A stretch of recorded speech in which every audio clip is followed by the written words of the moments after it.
Good morning, everyone. We look at our lives today and we start comparing them to how things used to be. We look at our bodies, our energy levels, our daily routines, or our social circles, and a quiet, painful voice whispers, I'm not who I used to be. I can't do what I used to do. This isn't where I used to be. It is completely natural to feel a sense of nostalgia or even grief for the past. But today, I want to talk about the immense, life saving importance of a mental shift. I want to talk about the power of releasing where we used to be so that we can claim the incredible value of where we are right now. This shift isn't just a nice philosophical idea. For seniors today, changing how we view our present chapter is the ultimate weapon against three of the greatest thieves of our peace and health: anxiety, depression, and the daily grind of managing diabetes. Let's talk openly about something that isn't spoken about enough: depression in our senior years. Far too often, society assumes that getting older means slowing down and feeling sad, as if depression is just a natural part of aging. It is not. Depression is a heavy, isolating burden, and very often its primary fuel is the habit of looking backward.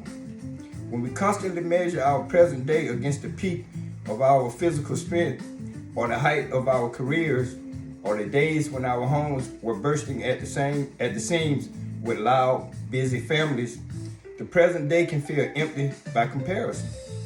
We feel a sense of loss. We might feel like our purpose has expired.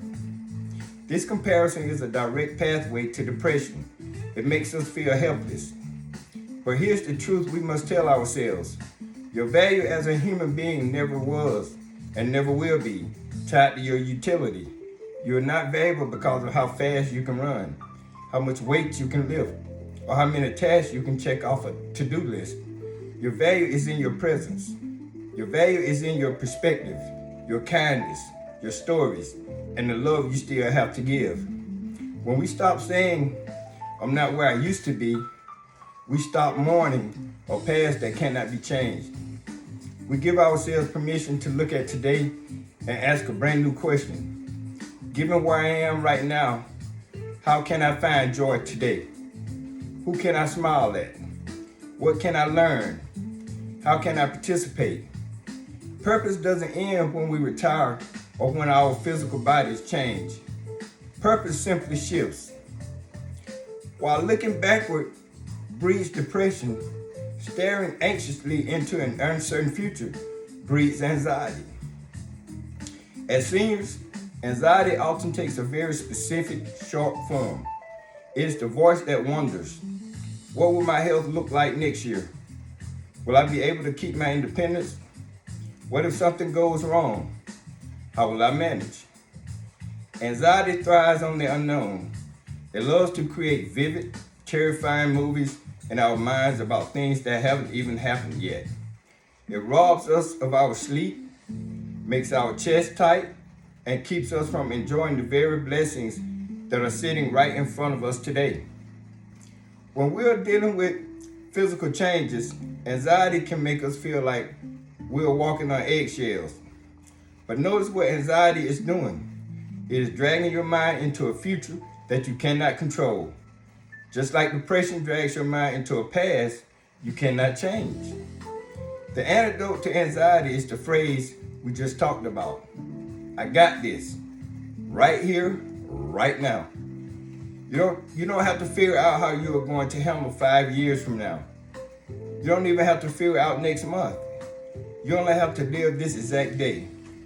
When you anchor your mind in the present moment, focusing on the breath in your lungs, the chair beneath you, the person talking to you, anxiety loses its grip. You remind yourself that you have survived every single difficult day life has ever thrown at you, and you're entirely capable of handling this one. Now, everything we're talking about, mindset, depression, and anxiety, isn't just happening in our heads. It is happening in our blood, in our nervous system, and in our organs. And nowhere is this connection more vital than in the daily management of diabetes. Living with diabetes is demanding. It requires constant vigilance. You have to prick your fingers or monitor a sensor, watch what you eat, take medications or insulin, and constantly worry about numbers going too high or too low. It can feel like a full-time job that you never applied for and can't retire from. When you add the stress of anxiety and depression to diabetes, a dangerous cycle begins. First, there's the biological connection.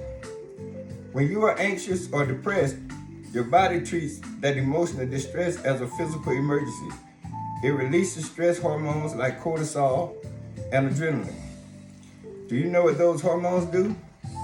They signal your liver to release stored glucose into your bloodstream, causing your blood sugar to spike, even if you haven't eaten a single carbohydrate.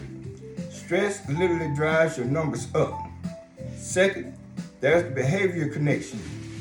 When we are caught in the trap of not where I used to be, we can experience what doctors call diabetes burnout.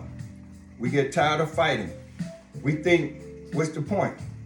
My body is changing anyway. Depression makes us skip medications, and anxiety makes us too overwhelmed to plan healthy meals or take that daily walk. This is why accepting where you are right now is a medical necessity. When you accept today's reality, you stop viewing diabetes as a punishment for getting older, and you start viewing its management as an act of self-respect. You realize that testing your blood sugar or choosing a healthy meal isn't a chore. It is how you protect your independence. It is how you ensure you have the energy to play with your grandchildren, to talk with your friends, and to enjoy your hobbies. Managing your health is how you tell yourself, my life today is worth fighting for. How do you practically live this out? How do we break the chains of the past, quiet the anxiety of the future, and manage our physical health today? We do it by building a right now routine focused on 3 simple steps. Practice grace over judgment. Be kind to your body. If you used to walk 3 miles a day, but today your joints or your energy levels mean you can only walk down the driveway and back, celebrate that walk down the driveway. Do not insult your present effort by comparing it to the past. A quarter-mile walk today is infinitely better than a 3-mile walk you only wish you could do. Meet yourself exactly where you are with grace. Take control of the small things. You cannot control the aging process, and you cannot control the global economy, but you can control what you put on your plate for lunch. You can control whether you take a deep, calming breath when you feel anxious. You can control whether you reach out and call a friend when you feel lonely. Focus 100% of your energy on the small choices you have control over right now. Shift from isolation to connection. Depression and anxiety want to lock you in a room by yourself. They tell you that you are a burden or that no one understands. Fight back against that urge. Reach out to support groups. Talk openly with your doctors about your mental health and share your feelings with loved ones. There's immense healing in realizing you are not walking this path alone. As we close today, I want to invite you to take a deep, collective breath with me. Let it out slowly. That breath you just took, that is the present moment. It is the only place where life actually happens. Yesterday is a check that has already been cashed. You cannot spend it. Tomorrow is a promissory note. You cannot guarantee it. But today, this very moment, sitting in this room, surrounded by people who share your journey, today is a gift. That's why they call it the present. Let go of the heavy weight of where I used to be. You're right here. You're wiser than you have ever been. You're more resilient than you give yourself credit for. When diabetes feels overwhelming, when anxiety knocks on your door, and when depression tries to pull you backward, stand firm in the present chapter of your life. Look at the challenges ahead. Take it one day, one choice, and one breath at a time, and tell yourself, I am not where I used to be, and that is okay. Because right here, right now, I've got this. Thank you so much, and God bless you all. Every move matters. Have a great day, everyone.